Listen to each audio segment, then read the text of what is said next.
అతను నాకు తెలిసి అతను నన్ను అయితే సంతకాలు పెట్టమని చెప్పలేదు. చెప్పలేదు. 100%.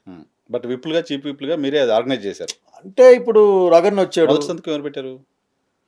బహుశా రగన్న పెట్టింటాడేమో. రఘురెడ్డి గారు. వాళ్ళే ఆ బ్యాచ్, వాళ్ళే పెద్దోళ్ళే, ఆ సీనియర్లు ఎవరో పెట్టింటారు. ఉమ్, అంటే నాకు ఇట్లా ప్రశ్న వస్తుంది తెలియదు కాబట్టి చూడలే. ఉమ్. పెట్టేదైతే మాకు ఇచ్చారు. మేమంతా యాక్టివ్ ఉంటే పిల్లలు కదా ఆ రోజుల్లో. ఉమ్. అప్పుడంతా మాకంతా 42, 43 ఏళ్ళు ఆ పిల్లలు, అంత లేకపోతే 50, 45 కానీ తక్కువ ఉన్నాయి వయసు. యంగ్ బ్యాచ్ కదా, బహుశా 60-70 మంది ఫస్ట్ టైం ఎమ్మెల్యేస్. వాళ్ళందరినీ కొంచెం కొంచెం రూమ్లో కూర్చొని మాట్లాడుకొని ర్యాలీ పోదాం పదా అని. అసలుకి ఇంకో మాట చెప్పాలి నేను, ఇట్లా అట్లా సందర్భం వచ్చింది కాబట్టి. బహుశా జగన్మోహన్ రెడ్డి గారు రిటైర్ చేస్తారో తెలియదు కానీ ప్రణబ్ ముఖర్జీ గారు వచ్చారు. అవును, ఫ్లోర్ లీడర్ గారు రోషయ్య గారిని. ఏది తాజ్ బంజారానా ఏదో వచ్చారు. ఉమ్, నన్ను పిలిపించారు. ఉమ్, పోయాను. నేను ఇష్టపడలే పోవడానికి. ఉమ్, ఇంకా అందరూ చెప్పి పోవాలంటే పోయాను. చెప్పాను నేను, no not accept anything, only Jaganmohan Reddy is my leader. కాదు అందరూ ఇది యాక్సెప్ట్ చేస్తున్నారు, ఎందుకు ఇంతమంది మాట.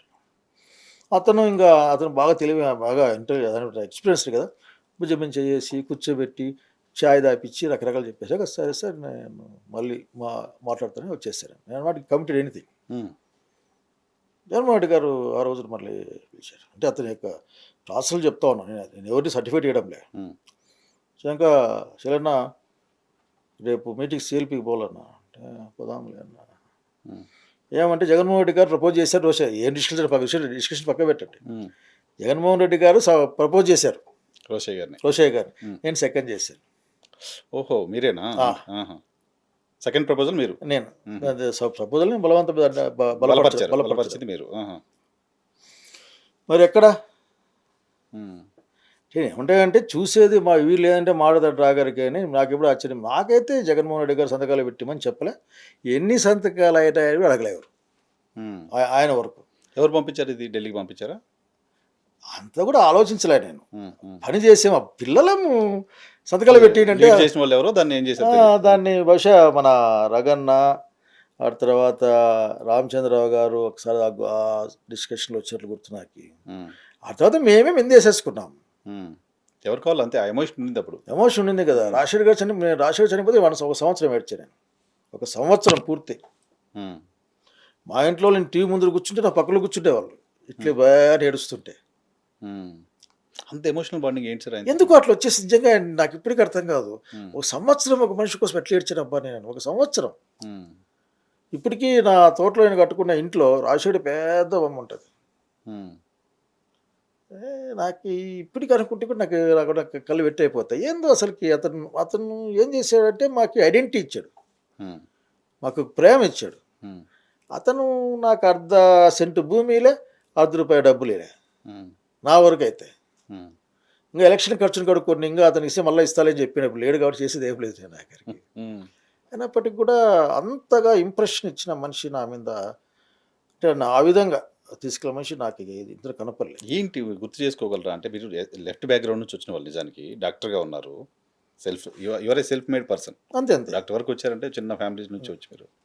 సో అటువంటి మిమ్మల్ని అంతగా అట్రాక్ట్ చేసి ఒక ఏడాది మీరు బాధపడే పరిస్థితి. రాజశేఖర రెడ్డి గారి గ్రూప్ పాలిటిక్స్లోంచి రాలే. అది కూడా లేదు. నేనంతా మా ప్రిన్సిపల్ వెంకటరామరెడ్డి గారు, నేను గురువు గారిగా పిలిచే దివాకర్ రెడ్డి గారు, మాకు రగన్న కొద్దిగా దూరం కాన్సెన్సీ కదా, వీళ్ళు రోజు కలిసే వాళ్ళం.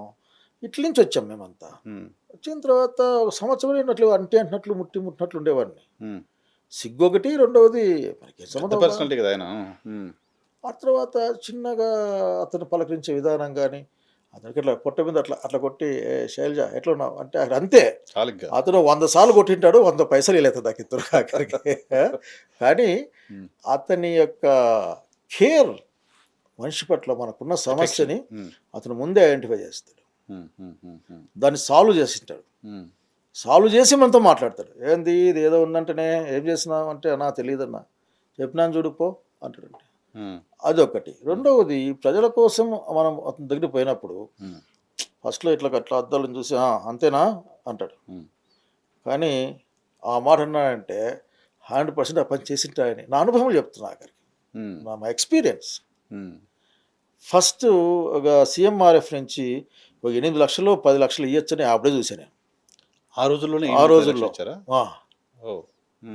పొలం అమ్ముకుంటే 3 లక్షలు వస్తాయంటున్నా మిగతాది. పొద్దున్నే ఆర్డర్ చూసి మొత్తం ఇచ్చుడే అంటే ఆ 2 ఎకరాలు అమ్ముకొని ఏం చేస్తాడు వాడు పో. అట్లాగే అంతకుముందు ఈ హాస్టల్స్లో ఎస్సీ ఎస్టీ బీసీ హాస్టల్స్లో పెంచలే, బాబు గారు డబ్బులు పెంచలే. ట్రంక్ పెట్టి ఆడబెట్టిపోవాలా, పెట్టి అక్కడే పెట్టి కొత్తగా వచ్చేవాడు తీసుకోవాలి. ఆ తర్వాత బెడ్షీట్లు ఆడబడేసిపోవాలా, ఇది రూల్ ఉండేది. బట్టలు లేవు, బట్టలు 2 జతలో 1 జత ఇచ్చేవాళ్ళు. నేను బట్టి మురళి కొండ మురళి గారు రోజు అనుకుని పోయాం, చోటేడికే పోయాం. పోయి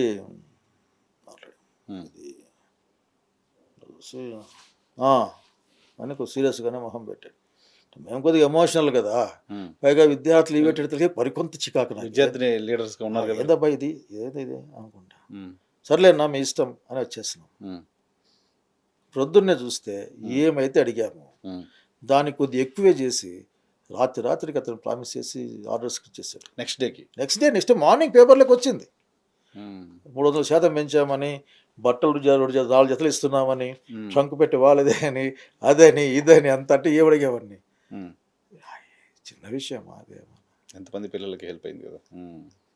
సో అటువంటివన్నీ చూసిన తర్వాత అతని పట్ల విధమైన ప్రేమ. నేను ఎప్పుడు చెప్తా కదా, రాజశేఖర రెడ్డి గారి గురించి ఒక వారం మాట్లాడతా కావాలంటే, ఎందుకంటే ఒక వారం రోజులు బాగా తక్కువ వస్తుందేమో. అసలు రాజశేఖర రెడ్డి గారు అసెంబ్లీలోకి వస్తే ఒక శక్తి తరంగం ఆవహిస్తుందంటారే, పాజిటివ్ వైబ్. అట్లా అసలు అట్లా ఒక ఎదుపైన ఒక తరంగం వచ్చేస్తుంది అంతే. ఇట్లా ముంచేర్లు కూర్చొని ఆ పంచి లాక్కుంటుంటేనే ఇంకా అసలు వెనకే సీట్ అది. ఇక కొన్ని వేల సార్లు ఇప్పుడు ఆ పేరు పిలిచింటాడు, బహుశా రుణం తీరిపోయింది అంతేగాని. అది రాజశేఖర రెడ్డి గురించి వీళ్ళని చెప్పేట్లే ఉండదు. అతను ఏమైనా కావచ్చు కాక, బట్ అతను చాలా గొప్ప మనిషి అతను. అసలుకి ఇంకా రాజశేఖర రెడ్డి గారి మాటలు వినడానికే అసెంబ్లీకి పోయేవాళ్ళం. అసలుకి ఆయనతో తిట్టించుకునేకే సెక్రటరీకి పోయేవాళ్ళం. పనేం ఉండేది కాదు, కనపడాలి ఏదో మాట, ఏదో అనిపించుకోవాలో రావాలా. లంచ్ టైంకి పోతే తింటావా అంటే నేను మీరు ఆడ తింటారు. అసలు డిఫరెంట్ పర్సనాలిటీ, నేను ఇంతవరకు చూడలే అటువంటి. మళ్ళీ అటు తర్వాత అట్లా మనుషులు అంటే ఇది ఒక స్టైల్. ఇది అట్లా చూసినవా నేను రాహుల్ గాంధీ చాలా అఫెక్షనేట్ అక్కడికి రాహుల్ గాంధీ. వీళ్ళు చేసే అంత ఈ బీజేపీలో చేసేంత ఒక దుర్మార్గమైన దుష్ప్రచారం కానీ అసలుకి చాలా బాధ్యతాయుతంగా ఉంటాడు, చాలా అసలుకి ఫ్రెండ్లీగా ఉంటాడు మనిషి. అసలుకి వెరీ నైస్ మెన్ అంతే. ఒక మంచి మనుషులు అంటే అతను చూడాల్సిందే. అది చూసాం. కానీ ఇతను చూస్తేనే మనకి భయం ఎప్పుడు అయ్యేది. వీళ్ళిద్దరి దగ్గర చూసేదంటే ఇద్దరు చూసి భయం అయ్యేది. అసలుకి ఇంకా పరాకాష్ట ఏంటంటే రాజశేఖర రెడ్డి గారిది, అప్పుడు ఆయన చెయ్యి వేస్తాడు, ఇట్లా వేస్తాడు.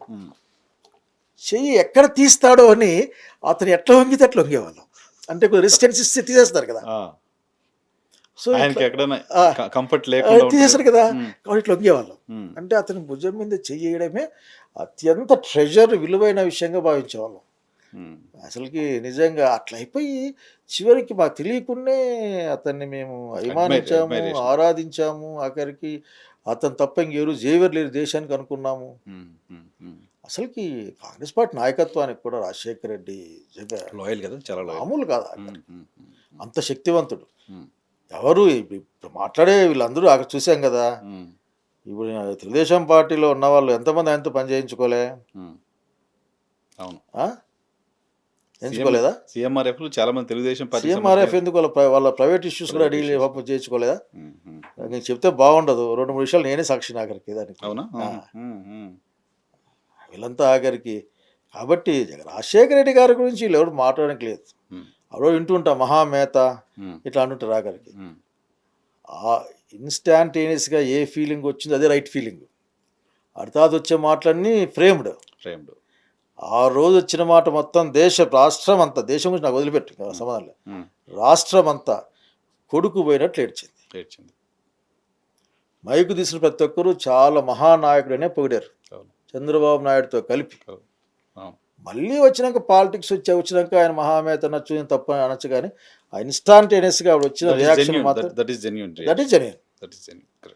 రాష్ట్రం మొత్తం వాళ్ళు వీళ్ళని కాదు, ఉమ్, ఉమ్, ఉమ్. అందరూ ఏడ్చారు. ఏడుస్తూనే ఉన్నారు. ఇప్పటికీ ఏడుస్తూనే ఉన్నాం. ఉమ్, ఉమ్, ఉమ్, నాకు రాజశేఖర్ ఉంగరం ఉండేది ఒకటి, ఉమ్, మా ఒక ఫాలోవర్ నాకు ప్రయాణం చేశాడు, ఉమ్, నన్ను తీసి పక్క పడేసా. నన్ను చూసేవాళ్ళు ఏడు అసలు ఎందుకు వచ్చి ఈ గొడవ ఈ ఏడుపు గొడవ ఏంది ఆయన అని దాన్ని తీసి మా అమ్మకి ఇచ్చా. ఉమ్, అంటే రాజశేఖర్ కంపారిజన్ లేదు అసలు ఆయన. ఉమ్, ఉమ్, ఉమ్. వీళ్ళు ఎవరని చెప్పుకోవచ్చు కాక,